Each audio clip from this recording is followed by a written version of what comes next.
Sayaka pense que la vie n'a jamais été juste avec elle. À ses yeux, il y a les chanceux et les malchanceux, et elle a l'impression d'être malchanceuse. Elle n'a plus vraiment de famille. Son père est mort et sa mère a refait sa vie ailleurs. En plus de ça, les choses ne vont pas très bien au travail non plus. Sayaka, agente immobilière, est souvent réprimandée. Son quotidien est ennuyeux et répétitif, et la plupart du temps, elle est seule. Elle n'a ni amis proches ni copains, et galère même pour des trucs simples comme cuisiner. Du coup, elle mange du fast-food presque tous les jours. Une nuit, une chose étrange se produit. Sayaka rêve qu'elle marche seule quand elle tombe sur un homme assis devant chez elle dans le froid. Elle ne l'a jamais vu, mais il lui demande s'il peut entrer se réchauffer. Un moment tout simple, mais sans savoir pourquoi, sa présence la rend étonnamment heureuse. Même si ce n'est qu'un rêve. Mais le lendemain, Sayaka se réveille et réalise que l'homme de son rêve est en fait réel. Il est déjà chez elle, en train de cuisiner tranquillement dans sa cuisine. Il la salue et lui prépare le petit déjeuner. Pour la première fois depuis longtemps, Sayaka peut savourer un vrai repas fait maison, et elle adore vraiment ça. Ce moment lui apporte un bonheur rare, oublié depuis longtemps. Dans ce calme paisible, sa vie commence à changer. La présence d'Itsuki rendant sa vie un peu plus lumineuse, elle décide de le laisser rester. Ils font connaissance, l'homme se présente comme Itsuki. Dès lors, la vie de Sayaka commence doucement à changer. Avoir Itsuki à ses côtés rend tout plus vivant et coloré. Il est beau, gentil et doué en cuisine. En plus, il est passionné de plantes sauvages et connaît même celles qui poussent dans le jardin de Sayaka. Itsuki lui demande de rester 6 mois, jusqu'à l'anniversaire de Sayaka le 15 août. Sayaka accepte et le laisse rester aussi longtemps qu'il veut. Au fil des jours, Itsuki continue à lui préparer de délicieux repas quotidiennement.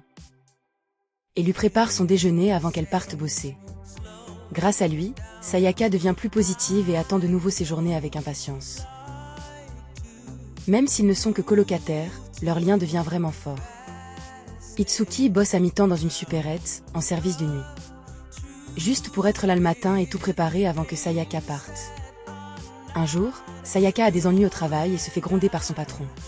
Elle rentre frustrée et déprimée, mais Itsuki est là pour elle. Il la réconforte et l'aide à oublier tout ce qui a mal tourné ce jour-là, la faisant se sentir un peu plus légère. Avec le temps, leurs journées ensemble deviennent plus précieuses. Pour les vacances, Itsuki offre un vélo à Sayaka. En passant du temps avec lui, Sayaka remarque quelque chose d'un peu étrange. Itsuki a quelques articles de marque qui semblent chers. Pourtant, elle préfère ne pas trop poser de questions. Elle ne connaît pas vraiment son passé ni d'où il vient réellement, mais elle sait. Une chose est sûre, il adore les herbes sauvages et la photo. Encore plus impressionnant, son don, transformer de simples herbes sauvages en plats délicieux, même avec peu. Il crée des plats au goût incroyable. Sayaka ne peut que l'admirer de plus en plus.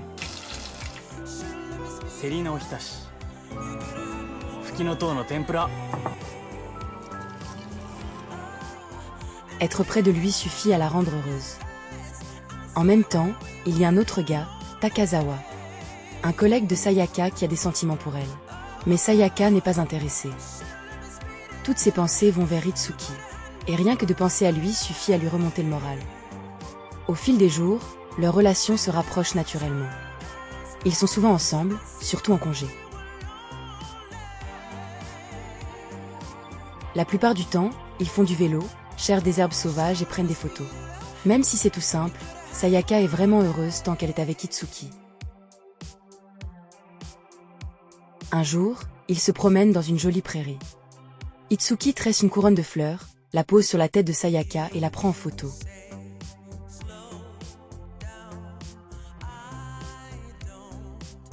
Cette journée lui semble parfaite, et elle souhaite que ce moment dure toujours. Mais tout n'est pas si paisible dans sa vie. Au boulot, Sayaka est encore en galère quand un client lui fait une demande déplacée. Elle refuse fermement, mais le client déforme l'histoire et va se plaindre à son patron. Bien qu'innocente, c'est elle qui prend tout le blâme. Frustrée, Sayaka essaie de s'améliorer à sa manière. Après le travail, elle achète un livre sur les herbes, espérant en savoir plus sur Itsuki. Le lendemain, Itsuki l'emmène cueillir des herbes à la rivière. Sur les rochers, Sayaka glisse, mais Itsuki la rattrape vite. Il lui tend son mouchoir, et c'est là qu'elle remarque autre chose. Le mouchoir est clairement un article de marque chère.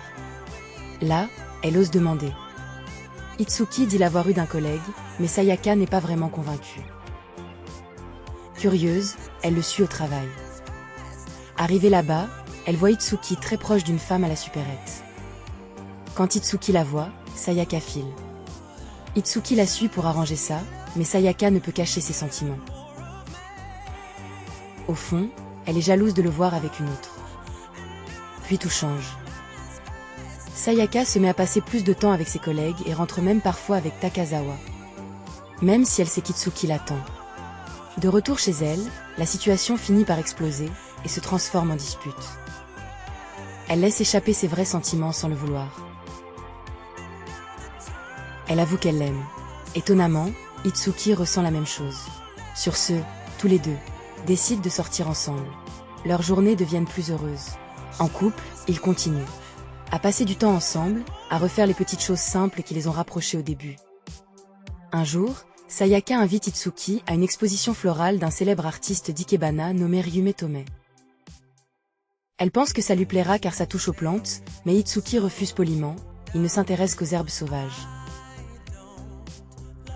6 mois passent vite, sans qu'ils s'en aperçoivent. Pour son anniversaire, Itsuki offre à Sayaka un gâteau maison et un livre sur les herbes. Sayaka est sincèrement heureuse, surtout parce qu'elle peut le fêter avec lui, juste à ses côtés. Mais ce bonheur ne dure pas longtemps. Le lendemain, Itsuki s'en va. Il ne lui dit pas adieu en personne, laissant juste un mot de remerciement. Sayaka est totalement brisée.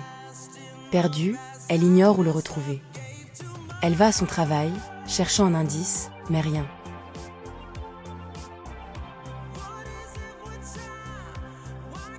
Sans Itsuki, sa vie retombe peu à peu dans la routine d'avant. La solitude revient, les jours sont vides à nouveau. Elle remange du fast-food et vit sans la moindre étincelle. Un jour, elle croise une collègue d'Itsuki à la supérette. Pensant que c'est sa seule chance, Sayaka la suit discrètement, cherchant où Itsuki est parti. Mais rien ne se passe comme prévu. Elle finit par être signalée à la police, prise pour une harceleuse. Sayaka craque au poste. Elle laisse sortir tout ce qu'elle gardait en elle, disant combien elle veut retrouver Itsuki. Mais ne sait pas par où commencer. Sa mère Noriko vient la chercher. À la maison, Noriko semble inquiète. Elle sait que Sayaka vit seule, mange mal et gère tout toute seule. Sayaka assure qu'elle va bien. Elle ne veut pas être un fardeau pour sa mère et continue de se dire qu'elle peut s'en sortir seule. Finalement, elles se parlent sincèrement. Mère et fille renouent après une longue séparation. Réconciliée avec sa mère, Sayaka avance. Elle accepte peu à peu qu'Itsuki ne reviendra peut-être jamais. Mais elle l'aime toujours. Peu importe le temps qui passe, elle l'aime toujours. Son lien avec Takazawa se renforce. Ils passent du temps ensemble et il tient vraiment à elle. Mais Sayaka n'arrive pas à lui rendre ses sentiments. Finalement, elle le rejette, son cœur restant à Itsuki. Au lieu d'attendre, Sayaka veut revivre sa vie. Elle revisite les lieux qu'elle a vus avec Itsuki, s'intéresse aux plantes, et en cueille pour les cuisiner, comme il lui avait montré. Petit à petit, elle commence à guérir, malgré la douleur. Il lui rappelle aussi le bonheur qu'elle a connu. Une année entière s'écoule. Le jour de son anniversaire, un imprévu survient. Sayaka reçoit un colis. Un livre sur les plantes sauvages, et c'est lui qui l'a écrit. L'indice qu'elle attendait depuis si longtemps. L'adresse la conduit à un hôtel où Itsuki donne une conférence de presse. Sayaka s'y précipite sans perdre une seconde. Elle se glisse dans la foule et le revoit enfin après tout ce temps. Une vérité surprenante éclate alors. Itsuki est le fils de Ryume Tomei, célèbre artiste d'ikebana. Sayaka comprend enfin pourquoi il avait refusé d'aller à l'exposition florale. À travers son discours, on apprend qu'Itsuki devait hériter de l'héritage familial. Mais ce n'était pas la vie qu'il voulait. Il a tout quitté pour trouver sa propre voie. Passionné, il a voyagé, étudié les plantes et publié un livre. Ayant tout entendu, Sayaka s'éclipse.